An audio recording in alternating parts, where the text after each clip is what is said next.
नमो वरहंतारं नमो सिद्धारं नमो वार्यारं नमो वज्रायारं नमो लोये सबसाहुरं शुद्धात्मान मणिकांतं साधुमुक्तं मंगलम वंदे संदस्य सिद्ध्यर्थं चंद्रस्यार्थ प्रकाशकं मंगलम भगवान वीरो मंगलम गौतम गणी मंगलम कुंद कुंदाद्यो जैन धर्मोस्त मंगलम सर्वमंगल मांगल्यम सर्वकल्याणकारकम प्रधानम सर्वधर्माणां जैनम जयतु शासनम।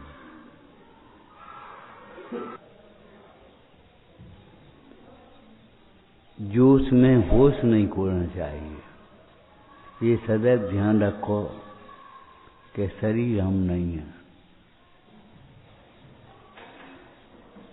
उत्साह होना अच्छी बात है, लेकिन उत्साह जिसे विषयों में उत्साह क्या है?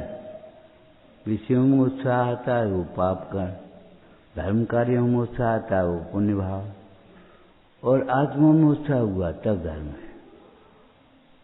उसमें उछल कूद नहीं है, कुछ सात्विक भाव है। आयोजन में प्रयोजन को नहीं भूलें। हमारा प्रयोजन क्या है? विशुद्धि बढ़े, भेद विज्ञान जगे, हमारे मोहादिक भाव का नाश हो, हमें सुख की प्राप्ति हो, यही तो प्रयोजन है, चाहे कोई कार्य हो। टोडरमल जी ने लिखा है, जिस प्रकार उपयोग निर्मल हो वह कार्य करना।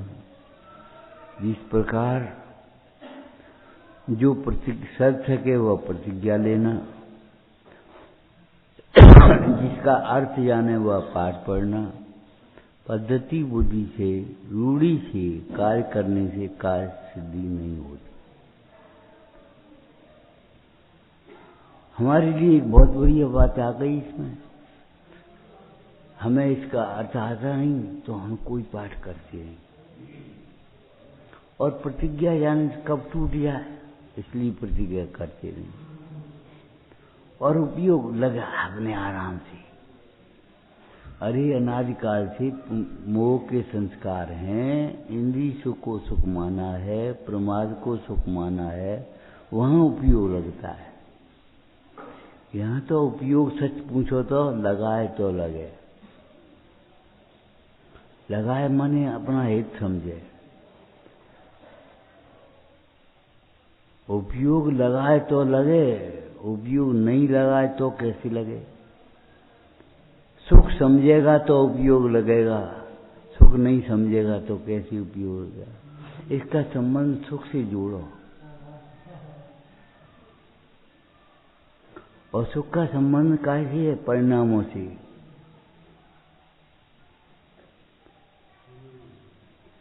आप जानते होंगे, बच्चे जब पढ़ने जाते हैं तो मन नहीं लगता स्कूल में, तब उनको जिसमें मन लगता है, वहाँ अच्छे अच्छे खेल कराए जाएंगे, इनाम मिलेगा, मिठाई मिलेगी।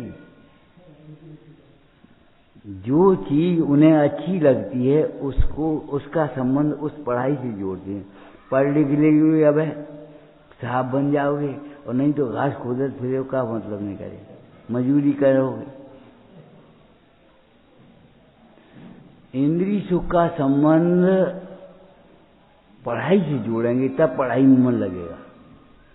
फिर ऐसा लगेगा, पिताजी कहेंगे बेटा दुकान पे आज बैठ जाना, तो क्या हमारी पढ़ाई मारी है? कहाँ तो जाने को तैयार नहीं था, कहाँ पढ़ाई मारी है। कक्षा छूटने का भी डर लगता है, और नहीं तो जाने में डर लगता है। ऐसे ही जिसको जिस सुख के साथ संबंध जोड़ो। बुजुर्गों का होश और युवा वर्ग का जोश दोनों मिलकर के कार्य हों तो बस फिर पूछो बड़ी बढ़िया होगा। खाली लड़कों पर छोड़ मत दिया करो, देखा खुद करा, अच्छी नहीं लग रही। पांडुशिला लग रही, ये काम तुम्हारा हमारा है, इनका है। जब माँ जो साफ कर ये इनको काम है, ये अपन पे नहीं हुए है। अपने ढीले हाथ, कमजोर हाथ नहीं कर पाएंगे, ये करेंगे। लेकिन देखना आपको पड़ेगा, बेटा जाए बांझ ले।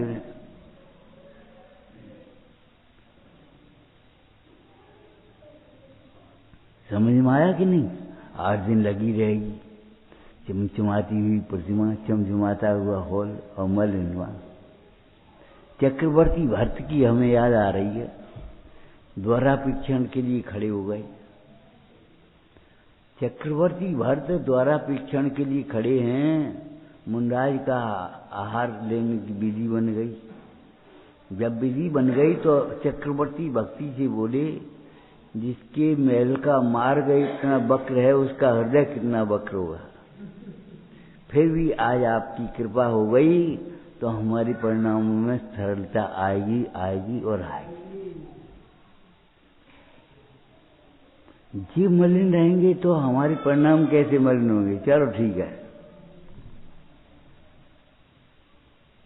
देव सात गुर रतन शुभ, 3 रतन करतार, भिन्न भिन्न कहो आरती, अल्प सुगुण विस्तार।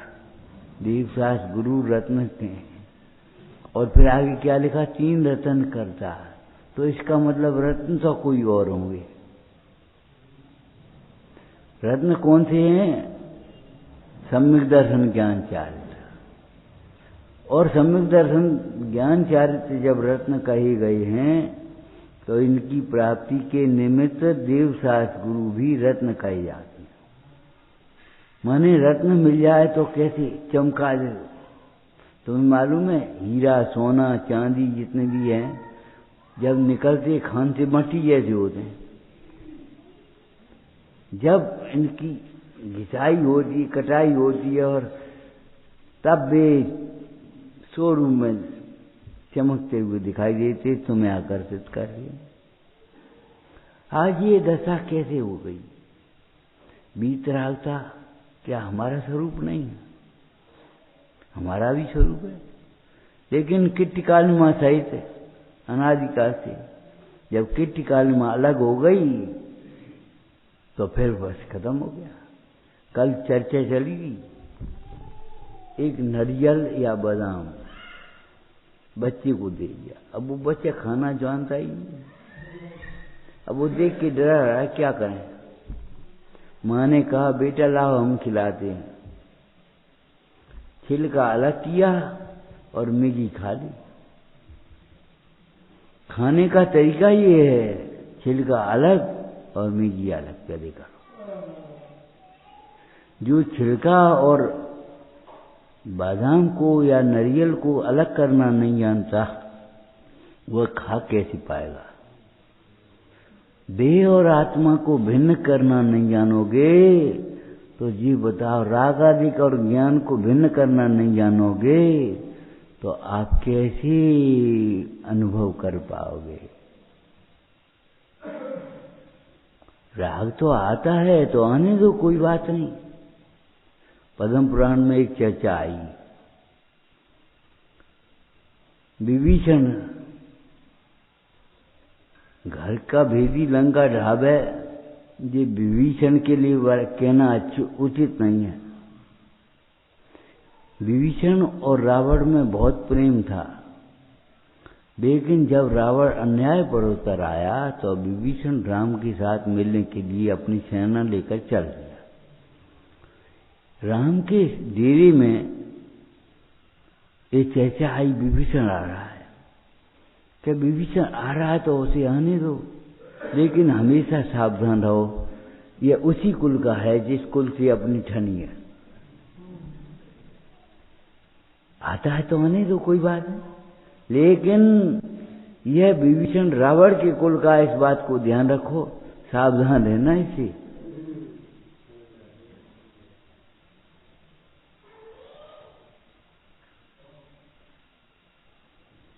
इसी प्रकार हम कहते हैं राग आता है तो आने दो, कोई बात नहीं। लेकिन ये ऐसी कुल का है जो हमको दुखी करता है। आश्रम बंद, राग आग दहे सदा, ताते समामृत से ये आता है तो आंधे हो, लेकिन इसे भी हे मानो। पंडित टूटरमल जी ने आश्रम तत्व की भूल में 7वें अधिकार में लिखा है, जब तक ज्ञाता दृष्टा वीतराग भाव रूप प्रवृत्ति अपनी न हो पाए तब तक प्रशस्त राग रूप प्रवर्तन करो, करो बुद्धिपूर्वक। क्यों? अगर यहां नहीं करोगे तो यहां नहीं बैठे होते तो कहां बैठे होते? दुकान पे, घर पे। माने ये भाव नहीं हो रहे होते तो कौन से भाव होते? अशुभ भाव। 3 प्रकार की भाव हैं, शुभ भाव, अशुभ भाव और शुद्ध भाव। शुद्ध भाव अगर नहीं होती और शुभ भाव को प्रयत्न पूर्वक नहीं करोगे तो अशुभ भाव में अपने आप चले जाओ। और एक बात हमेशा ध्यान रखना, 10 स्थान से पानी ऊपर ले जाने के लिए मशीन लगानी पड़ेगी, नीचे तो बेस चली जाएगी। इस हॉल को गंदा करने के लिए क्या करना पड़ा? कुछ नहीं, आना जाना बंद कर दो, चुपचाप अलग बैठो, अपने आप गंदा हो, धूल छा जाएगी, जला लग जाएंगे। और अगर आओगे जाओगे बैठोगे, अरे बुरा लगेगा तुम्हें खुद, और उसे झाड़ोगे बाहरोगे साफ करोगे, जरा साफ कर लें।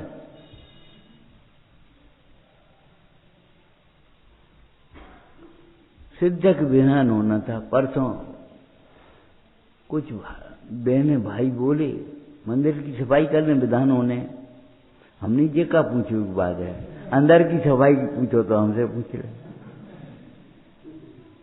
मंदिर की सफाई कर लें, नेकी और पूछे कर ले, लेकिन अंदर की सफाई मत भूल जाना। कोई आदमी ऐसा नहीं करता बाहर का चबूतरा झाड़े और अंदर के आंगन में गंदगी कर ले। सफाई करना भैया, लेकिन अभिमान से नहीं, ऐतनाचार से नहीं, अविवेक से नहीं। समझ में आया? सफाई तो करने, लेकिन अयातनाचार से नहीं, अभिमान से नहीं, अविवेक से नहीं, यत्नाचार से, विवेक से, सावधानी से करो। जैसे तुम्हारे घर होते हैं ऐसे ये मकड़ी की जड़ें घर हैं उनके। तुम्हारा घर तोड़ देने में जैसे तकलीफ होती है, ऐसा उस जल हटाने में भी तकलीफ होती है। जाले लग ना पाए, ये इस बात को सोचो। क्या कहें? जाले लग ना पाए, और जाले लगेंगे तो तुम जाले में तो पड़ोगे प्रमाद में।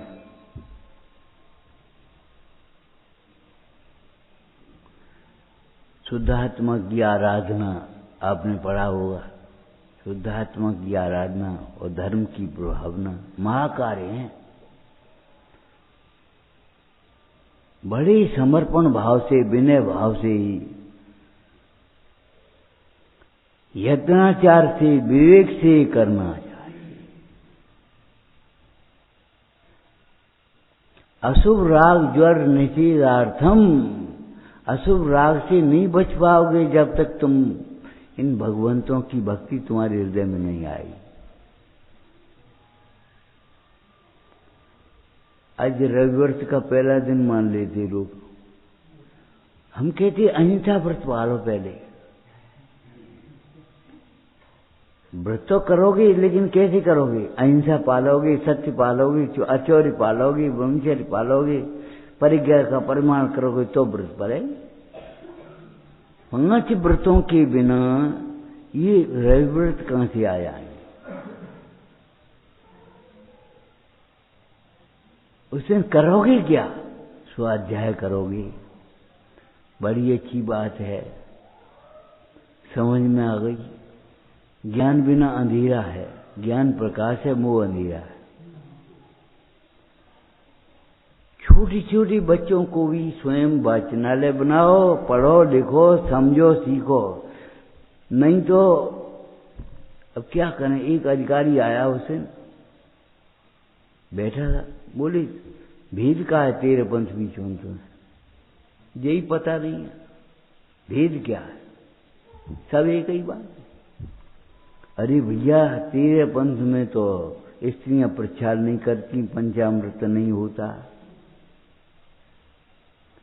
और वहां स्त्रियां भी प्रचार करती, पंचामृत भी होता है। भेद ये है, यहां प्रासुक पद्धति से कार्य होता है, वहां हिंसा का भय नहीं। ठीक है, हरे नील चढ़ा दे, क्या करना है, 8 दिन धरे रहने मारने पर, क्या करना है। लेकिन ये बताओ 8 दिन वो हरी फल चढ़े रहेंगे, केला फेरा, कितनी चींटियां आएंगी और कितना वहां मलबा फैलेगा। शराब का चार में लिखा है, लेकिन शराब का चार जब तुम पढ़ोगे तब शराबक बन पाओगे। तुम्हारे पास तुम करोड़पति हो सकते हो, 1 करोड़ रुपया हो तो करोड़पति हो जाओ, तुम्हारा नाम भी करोड़पति में हो जाएगा। ऐसे ही शराब का चार पढ़ोगे, समझोगे, श्रद्धा में आएगा, ज्ञान में आएगा, आचरण में आएगा, तो श्रावक बन जाओगे। तो वही जब 3 कथा छूटेंगी तो तुम ही मुनि बन जाओगे। भव प्रमोद में एक छंद लिखा, तू ही वीत राग देव, राग द्वेष छांट देख। राग द्वेष को छोड़ करके देखो तो तुम ही वीत राग के समान हो। अंतर क्या है, तू ही वीत राग देव, राग द्वेष छांट देख। तू ही तो कहावे सिद्ध अष्टकर्म नाश के, 8 कर्मों के नाश से तुम ही सिद्ध बन जाओगे। और 5 आचार का पालन करोगे तो तुम ही आचार्य कहलाओगे। 28 मुद्र का पालन करोगे तुम ही साधु हो जाओगे। एक सोना जब इस आकार रूप परिणमित हो जाता है तो वही हार कहलाता है। एक सोना वही कुंडल रूप परिणम जाता है, वही कड़े रूप परिणम जाता है। ज्यों कल धोत सुनार की संगत, भूषण नाम धरे बहु हुई। कंचनता न तजय कबहू, वही फिर ओट के कंचन हुई। त्यों जीव अजीव की संगत, भूषण नाम धरे बहु हुई। नाम है ये सब पर्यायों की विशुद्धता के। 14 गुणस्थान किसी कहेंगे, नाम तो लिखे हैं तुम्हारे, लेकिन गुणस्थान कहते किसे हैं? परिणामों की तारतम्यता। कौन से परिणाम? मोह और योग के निमित्त से होने वाले परिणामों की तारतम्यता। तारतम्यता क्यों लिखा? एक एक लड़के की एक एक क्लास हो जाएगी, नहीं तो एक 5वीं क्लास बना दी, एक 6वीं क्लास बना दी, एक 7वीं क्लास बना दी। यहां से यहां तक के योग्यता वाले बच्चे इसमें पढ़ेंगे, इसमें पढ़ेंगे। ऐसे परिणामों की तारतम्यता नहीं बनाओगे तो अनंत पर गुणस्थान हो जाएंगे। यहां से यहां तक जीव पहले गुणस्थान वाले, यहां से यहां पहले जीव 4थे गुणस्थान वाले, यहां से 7वें गुणस्थान वाले। तारतम्यता इसलिए लिखा, मोह और योग से होने वाले परिणाम से कोई अलग नहीं होती। देखो आत्मा में गुणस्थान नहीं होते और सिद्ध भगवान में गुणस्थान नहीं होते। अब तुमने पढ़ी नहीं है द्रव्य संग्रह, मग्गन गुण ठाणे, बोलो क्या लिखी? अशुद्ध नया, अशुद्ध नय से देखा जाए तो 14 गुणस्थान 14 मार्गणाएं संसारी जीवों के हुई हैं। शुद्ध नय से देखा जाए 26 शुद्ध अशुद्ध नया। आत्मा में गुणस्थान नहीं है और सिद्ध पथसा में भी गुणस्थान नहीं, बीच में ही आए। इतना बड़ा बस्ता आपके बीच की पढ़ाई में आया है। प्राइमरी में पढ़ने गई तो एक पट्टी, और एमए में पढ़ने जाओगे तो एक किताब तुम्हारी। बाद बाकी इतना बड़ा बस्ता बीच में तो आ गया, 14 गुण स्थान बीच में आ गए।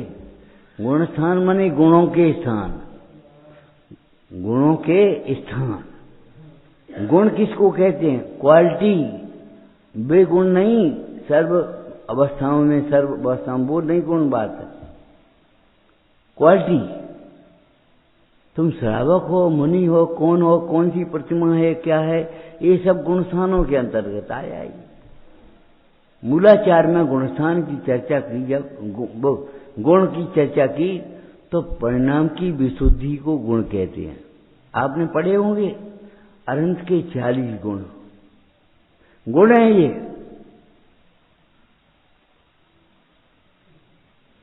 सिद्ध भगवान के 8 गुण, आचार्य के 36 गुण, उपाध्याय के 25 गुण, और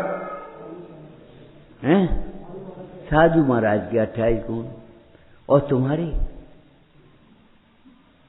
अपने गुण भी तो पहचान ले। मतलब ये है, जितने भी साधु होंगे, चाहे विदेश क्षेत्र में हो, चाहे बड़ा छोटा, 28 मूल गुण होंगे। उन साधुओं में जितने भी आचार्य बनेंगे उनके ये 36 गुण होंगे। जितने उपाध्याय बनेंगे 25 गुण होंगे। 25 गुण बनने पर वे उपाध्याय कहलाएंगे, 36 गुण होने पर वे आचार्य कहलाएंगे। समझ में आया? 40 गुण होने पर वे अनंत कहलाएंगे, और 8 गुण प्रकट हुए तो वे सिद्ध परमात्मा, 8 कर्म के अभाव की अपेक्षा। लेकिन ध्यान रखना, आत्मा के भी अनंत गुण हैं और सबके अनंत गुण हैं। सर्वगुणान सम्यक दर्शन होने पर भी अनंत गुणों की प्रतीति होती है, और सम्यक चारित्र में अनंत गुणों की प्रकटता होती है। तुमने पढ़ी होगी लाइन, ये परम कहवत के 46 गुण गंभीर। वास्तव में कितने गुण हैं?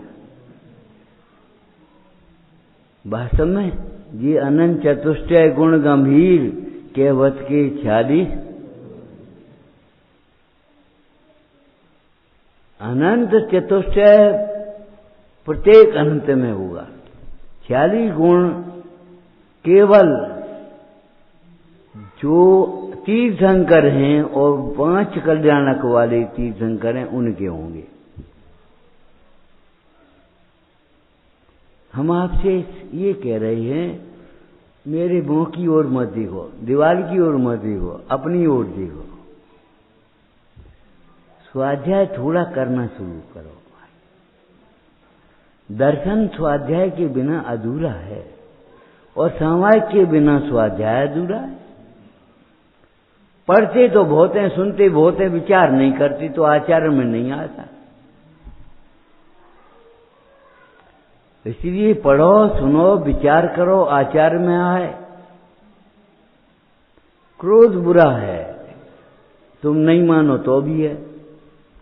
जो क्रोध को अच्छा मानते हैं उनका भी क्रोध बुरा है। लेकिन बुरा तो किसके लिए? जो उसको बुरा जान करके बुरा छोड़ता है, उसके लिए बुरा है।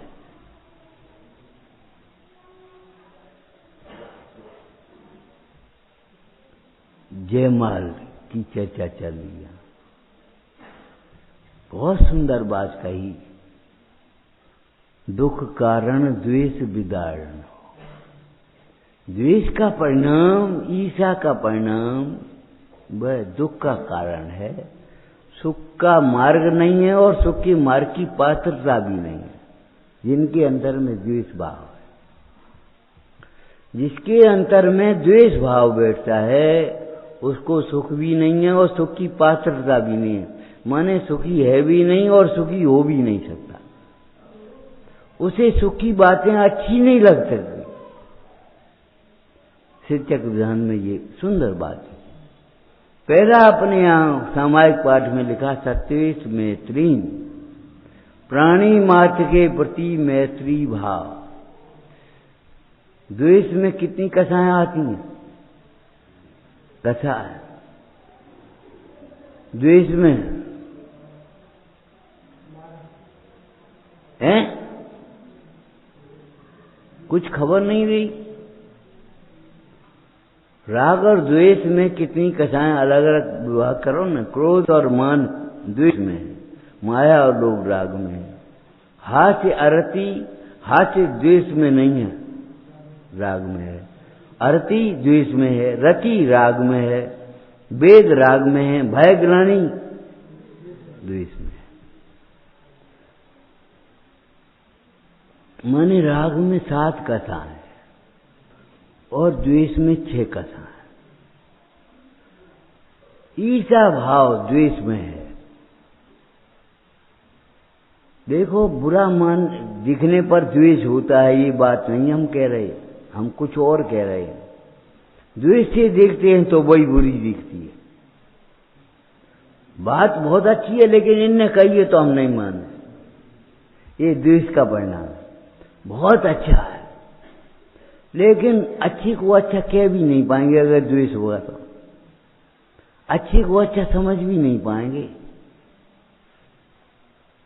कल दान कथा अधूरी रह गई थी। वज्रसेन तो महिसेन को अपने पिता के बराबर माने, गुण ग्रहण करे, उसकी सब जगह सम्मान करे, और वो सोचता है इसको ये मर जाए तो हमारा राज चलने लगे, हमारी आज्ञा चलने लगे, हमारी उन्नति हो जाए। बुरा परिणाम, द्वेष का परिणाम। और कितनी सी बात थी, पढ़ने में वो वज्रसेन तो रह गया, विद्वान बन गया 6 महीने में, और महिसेन मूर्ख बना रहा। 1 साल भर पढ़ने पर भी बहाना करता रहा। आज मुंह पिरा रहो, आज फलाना पिरा रहो, आज ये हो रहो, आज ये हो। पढ़ने में बहाना मत बनाओ, पढ़ने के लिए बहाना ढूंढो।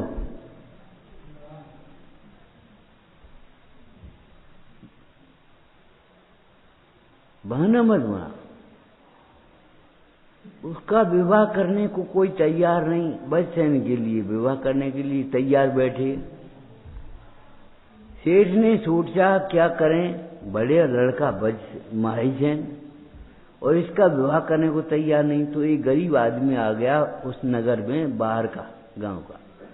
सो उन्होंने बुलाया उसको, बोले भैया, बहुत सम्मान किया, खिलाया पिलाया।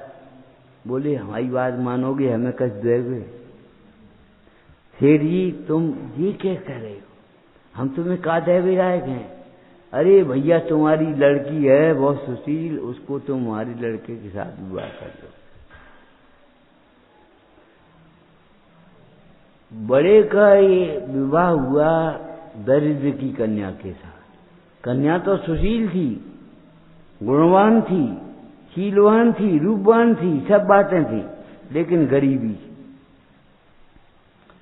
और वज्रसेन का विवाह हुआ ठाठवार से, और बड़ी घर में। बस ईर्ष्या खा गई उसको। देखो, छोटी का विवाह तो इन घर में किया, हमारे ऐसे घर में कर दो, यहाँ कहाँ बैठा लें 4 जनों को, का खवाएं पिवाएं, का स्वागत सत्कार करें। उसको ऐसा भाव, ईर्ष्या का भाव जग गया, और उस भाव से ये हो गया कि इसको खत्म करना है। इसकी राज्य में आज्ञा चलती है, इसकी सब प्रशंसा करते हैं, इसको लाभ ही लाभ होते हैं, और हमारे को कोई पूछता नहीं। स्त्री से कहा, सुनो, इसको जहर मिला भोजन दे देना है, सूझे मर जाए तब हमें शांति मिलेगी। अच्छा, ऐसे तुम्हें कहाँ भैया मिलेंगे, पिता की समान समझने वाले, तुम्हारा आदर करने वाले? ये बात मत सोचो। अच्छा, तुम्हारा प्रेम भी उसी से है, सीट पर दोष लगाने लगे। तो उस स्त्री ने सोचा क्या करें अब। ठीक है, विषैली भोजन बना लिए, निमंत्रण कर दिया, राज से बुला लिया, दरबार से आया। उसे कहा भोजन करो। कि भैया कहाँ है? कि भैया की तबीयत इतनी खराब है, सो बाद में करेंगे, अभी तुम भोजन करो। भोजन कराने के लिए जैसे ही बैठा, चंदन की चौकी, सोने के थाल, मिष्ठान व्यंजन बना करके रख दिए। उसने जैसे ही उठाया खाने के लिए, हाथ पकड़ लिया, मत खाओ मत खाओ, पहले हमें खिलाओगे तब तुम खाओगे, ये जहर मिली भोजन है, मैं क्या करूं? ऐसे ऐसे तुम्हारे भैया आज्ञा कर रहे, नहीं तो दोष लगाते हैं सीट पर। अच्छा, चुपचाप उठ करके चला गया। घर जाकर के कहा कि भोजन बनाओ, और जब भोजन बनाओ तो क्या करो? द्वारापेक्षण। देखो भाई, जब भोजन तैयार हो खाने के लिए, हम आपसे कई बार कहते हैं 9 बार नमोकार मंत्र रूढ़ी से पढ़ लेना पर्याप्त नहीं है। कोई पात्र जीव होवे, उनको देवें भोजन, ये भोजन मोक्ष मार्ग में लग जाए तो हमारे भोजन बनाने का श्रम सार्थक हो जाए। एक दिन मंदिर में भैया मिल गए, ये तो जिंदा बैठो है। अपनी स्त्री से कह रहा, तू तो कह रही थी हमें इसे मार देंगे, चला भोजन कराएंगे, कि किसी ने कह दिया होगा, सो बिना भोजन करे उठ गए, हम क्या करें? अच्छा, और फिर अंत में बोली, देखो चाहे दीवालों में चुनवाओ, चाहे मारो, चाहे कूटो, चाहे जो कुछ करना है तुम्हें करो, हम इसको नहीं मार पाएंगे, ये धर्मात्मा जीव है, इसके घर आहार हुआ, इसके अंदर में कोमल परिणाम है, त्याग का परिणाम है, धर्म का परिणाम है। अच्छा, तो मैं मारता हूं, तुम समझो, देखो पछताओगे। रात का समय था, महल में सो रहे थे, आग लगाने के लिए तैयार, महल में आग लगा। उधर क्या हुआ कि इंद्र सभा में चर्चा हो रही है कि वैश्यसेन के पास इस प्रकार की आपत्ति है और वो सो रहा है, जाओ जाकर के उसकी रक्षा करो। जाकर के उसकी रक्षा करने के लिए देव आया, उसने उठाया और वज्रदंड से किवाड़ तोड़े और बाहर निकाल ले गया, जंगल में पहुंचा दिया।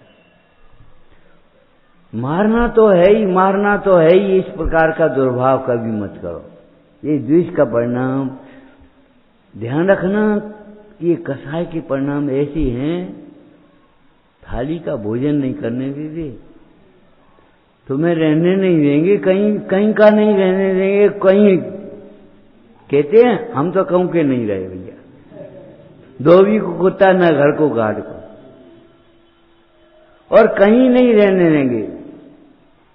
4 गति 84 लाख योनियों में भ्रमण करता है कथा के कारण। जब कथाएं मिट जाती हैं, वीतराग होकर के परमात्मा बन जाता है जीव, और सिद्धालय में विराजमान हो जाता। कौन भ्रमाता 4 गति में? आप कहोगे कर्म, कर्म भ्रमाते हैं। कर्म बांधे किसने? कौन के कर्म? इनके कर्म हमें थोड़ी भ्रमाएंगे, हमारे कर्म तुम्हें थोड़ी भ्रमाएंगे। अरे तुम्हारे दुष्कर्म तुम्हें संसार में भ्रमाते हैं, और तुम्हारी सत्कर्म ही संसार से तीर्थ चराते हैं। मारने वाले से बचाने वाला श्रेष्ठ है। देव ने बचा लिया, रक्षा कर दी।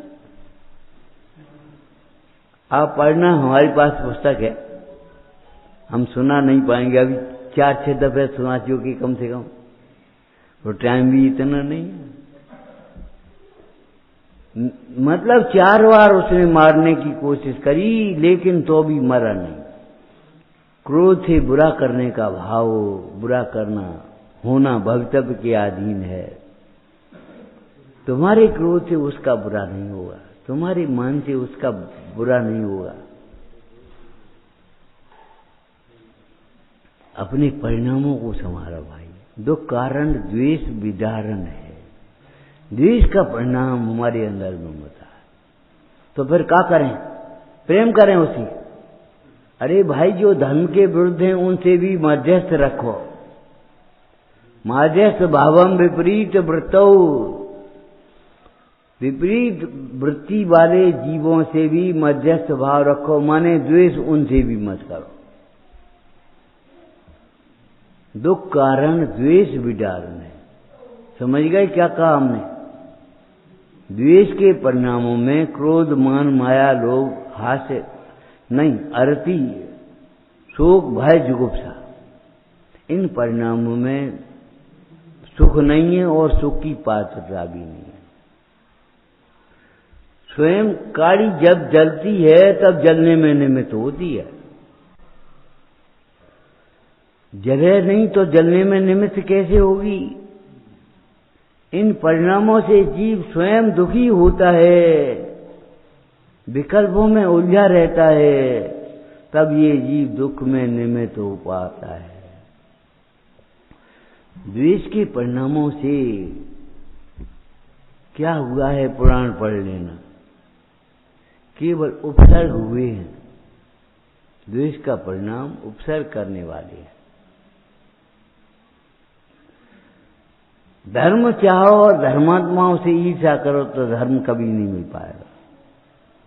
धन चाहो, धनवानों से ईर्ष्या करोगे तो धन कभी नहीं मिल पाएगा। समय सारजी में तो ये लिखा है, जैसे कोई धनार्थी पुरुष हो, वह राजा को बहुत पहचाने, श्रद्धा करे, ज्ञान करे और यत्न से सेवा करे, तो उसे धन की प्राप्ति का मार्ग मिल सकता है। अगर राजा से द्वेष करे तो कैसे राजा बनेगा? धनवान से द्वेष करे तो कैसे धनवान बनेगा? धर्मात्माओं से द्वेष करे तो, अरे भाई सोचो, एक लाइन लिखिए यहाँ, धर्मात्मा निकट हो चर्चा धर्म सुनावे। लेकिन एक बात बताओ, जंगल से भी धर्मात्मा निकट आएंगे क्या? तुम्हें जंगल में जाना पड़ेगा। तुम्हें अपनी दुकान छोड़ने की फुर्सत नहीं है, विकथा छोड़ने की फुर्सत नहीं है, पाप छोड़ने की धर्मात्मा निकट हो। धर्मात्मा कैसे निकट आएंगे? अरे धर्मात्माओं के निकट हमें जाना पड़ेगा। चंद्रगुप्त की और सेल्यूकस की नाम सुने होंगे। जब संधि हुई तो सेल्यूकस ने कहा, आपके यहाँ दिगंबर मुनि होते हैं, उनको राज दरबार में बुलाओ। चंद्रगुप्त बोला, भाई सुनो, वे कभी दरबार में नहीं आते। क्यों? जो हमारे पास है उसे तो उन्होंने पहले ही छोड़ दिया है, उसकी उन्हें जरूरत नहीं है। जब हमें शांति की जरूरत थी तो हम उनके पास आ गए। तब से पहुंचा सिकंदर सेल्यूकस, कहाँ? जहां मुंडा आए थे। ए भैया, यहाँ कुछ व्यवस्था नहीं है, इस मसान में बैठे ध्यान कर रहे, यहाँ तो कोई व्यवस्था नहीं। कि यही तो व्यवस्था है मोक्ष मार्ग की, अपने उदय को सहते जाओ, कसायों को जीते जाओ और मोक्ष मार्ग में बढ़ते जाओ। अगर अपना उदय विचार नहीं करोगे और अपने परिचयों को नहीं सहन करोगे, ज्ञानाभ्यास नहीं करोगे, तो मोक्ष मार्ग में कैसे बढ़ोगे? दूसरों का अन्याय ही नहीं, याद बात है, दूसरों का अन्याय भी अपना उदय जान कर के सहन करो, लेकिन कभी किसी के प्रति अन्याय करना नहीं। अपन तो मध्यस्थ हैं, क्या कुछ होता है? अरे भाई, मध्यस्थ उससे हुआ जाता है जहां विरोध होता है, विपरीत मध्यस्थ भावम। धर्म कार्य में मध्यस्थ क्यों? उल्लास से प्रवृत्त हो, भक्ति से प्रवृत्त हो। धर्म कार्यों में मध्यस्थ नहीं। मध्यस्थ उसे हैं जहां हमारा सैद्धांतिक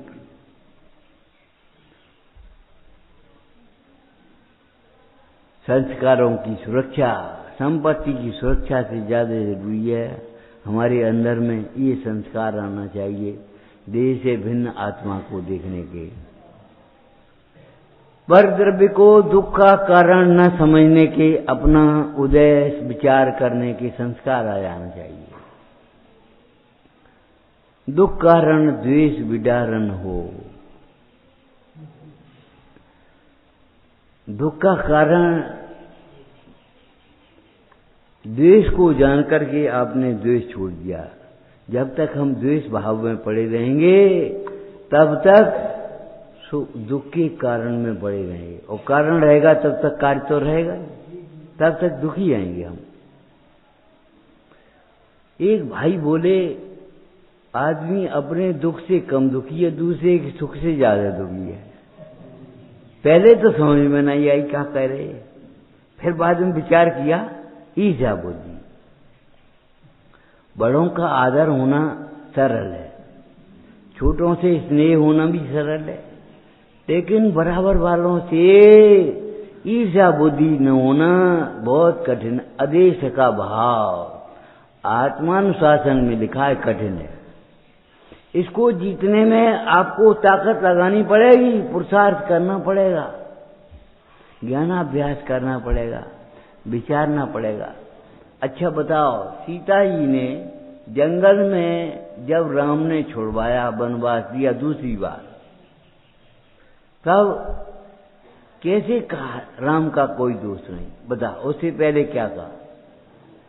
मेरा ही उदय है, राम का कोई दोष नहीं।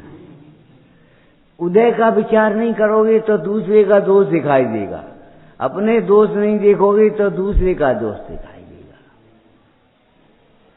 और अगर उदय का विचार करोगे, अपने दोष देखोगे तो दूसरे का दोष दिखाई नहीं देगा। ऐसी बेईमानी मत करो भाई। धंधा कोई भी हो, दो बातें ध्यान रखना, एक तो संकल्प भी हिंसा रूप न हो और किसी के प्रति अन्याय नहीं। हमारा हाथ लग जाए तो गिर गई और दूसरे का हाथ लग गया तो गिरा दी। कितना अंतर हो गया गिर गई और गिरा दी में। अपना हाथ लग जाए तो गिर गई और दूसरे का हाथ लग गया तो गिरा दी। कैसे चलती हो? अरे भाई, अपना हाथ लग जाए तो गिर गई, ऐसे ही दूसरे का हाथ लग गया तो गिर गई। ये कहो, अपने उदय का विचार करो, अपने दोस्त का विचार करो, महापुरुषों के जीवन का विचार करो। तत्व का विचार करने पर ही समता आएगी, उसके बिना समता नहीं आएगी। समता का आना माने राग द्वेष से रहित परिणति का होना। दुख कारण द्वेष विदारण हो, द्वेष भाव ना आ पाए हमारे अंदर। सोचो, हमारे घर में कहीं आग लग जाए तो हमें अच्छा लगेगा? वो बाहर की आग तो खतरनाक है, लेकिन द्वेष की आग उससे ज्यादा खतरनाक है। दुख कारण द्वेष विदारण। और आगे क्या लिखा?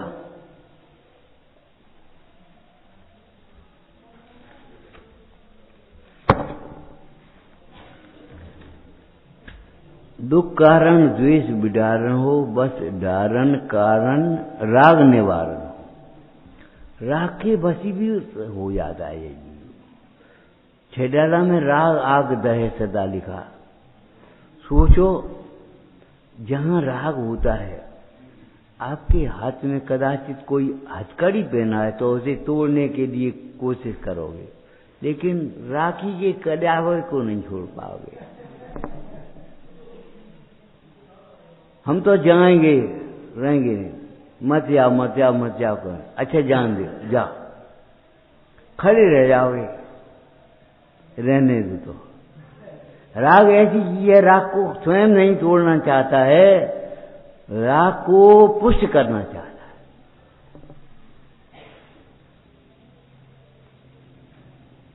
राग को दुख का कारण नहीं मानता, सच पूछो तो।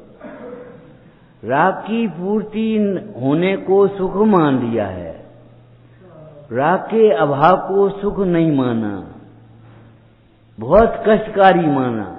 राग होने को, राग के अभाव को। अगर तुम्हारी एक इच्छा की पूर्ति न हो तो तुम्हें कष्ट होगा। इच्छा की पूर्ति होती जाए, राग की पूर्ति होती जाए तो कोई कष्ट मानने को तैयार नहीं है। धन्य है ये वीतरागी भगवान, वीतरागी शासन, जो राग के अभाव में सुख मानता है। मेटो राग कोटे, आप चमत्कार मानते हो राग की पूर्ति में, हमें चमत्कार दिखता है, आपको हृदय में शांति हो, राग मिट जाए। और राग जब मिट गया तो द्वेष तो अपने आप मिटेगा। आपको मालूम है जब किसी के प्रति राग होता है तभी द्वेष होता है। जगत के जितने जीव हैं वे सुख चाहते हैं, जहाँ सुख की कल्पना होती है वहाँ राग होता है, उसमें बाधक होता है, उसको द्वेष मानते हैं। राम को के प्रति रावण को द्वेष क्यों आया? सीता के राग के कारण। बादवां की राम की प्रशंसा करता था, तुम्हें मालूम है? राम एक न्याय मार्गी ये कहता था रावण, लेकिन जब सीता छोड़ने को तैयार नहीं और वो भी छोड़ने को तैयार नहीं तो द्वेष आमने सामने खड़े हो गए। युद्ध होता है द्वेष, लेकिन युद्ध होता है राग के कारण। महाभारत क्यों हुआ? वे 5 गांव छोड़ने को तैयार नहीं। अरे जब सब छोड़ो तो 5 गांव छोड़ दे, क्या करने? और वो 5 गांव लेकर के संतोष करने को तैयार हैं और ये सुई की नोक बराबर देने को तैयार है। बड़ी अच्छी चर्चा आई।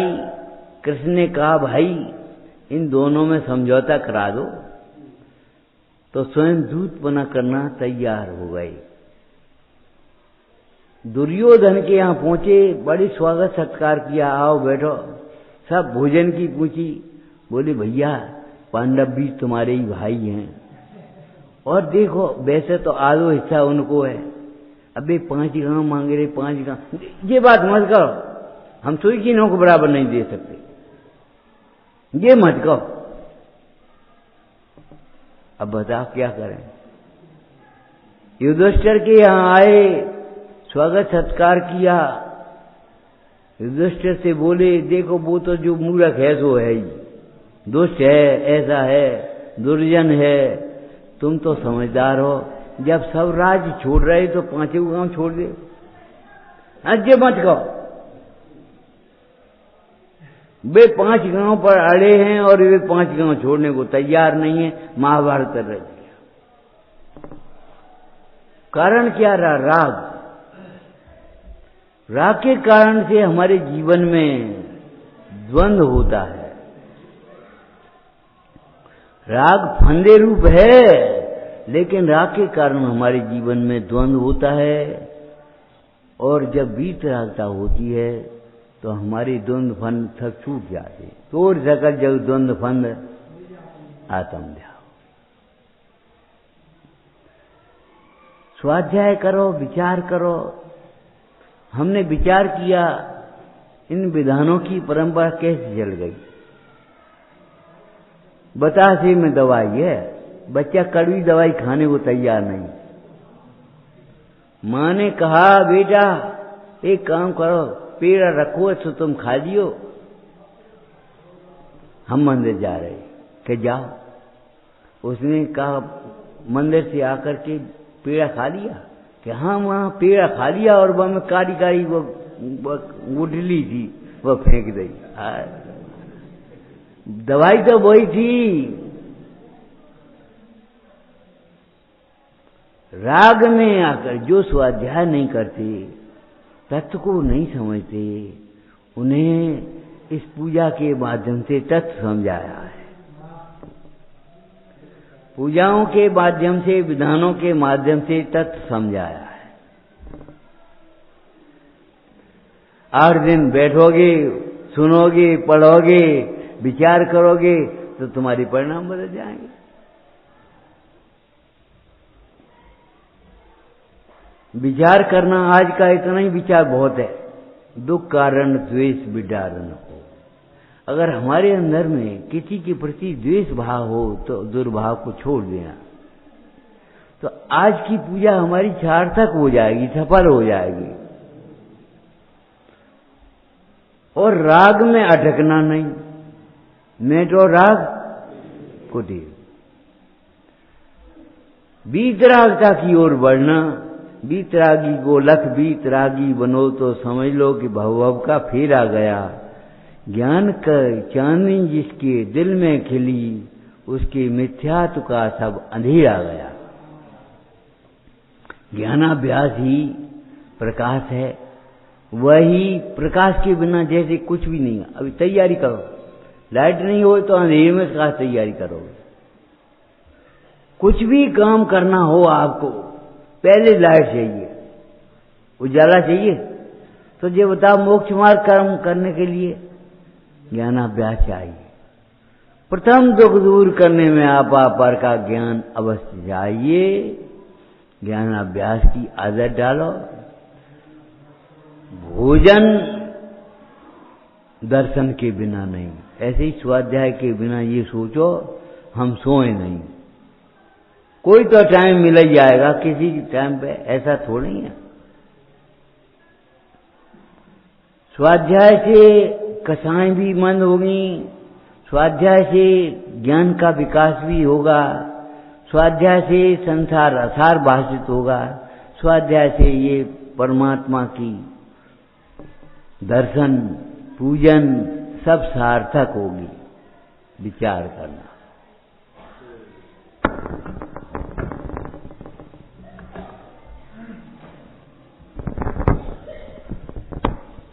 द्वेष की अग्नि में जलना नहीं है और राग में अटकना नहीं है, वीतराग मार्ग पर आगे बढ़ना है।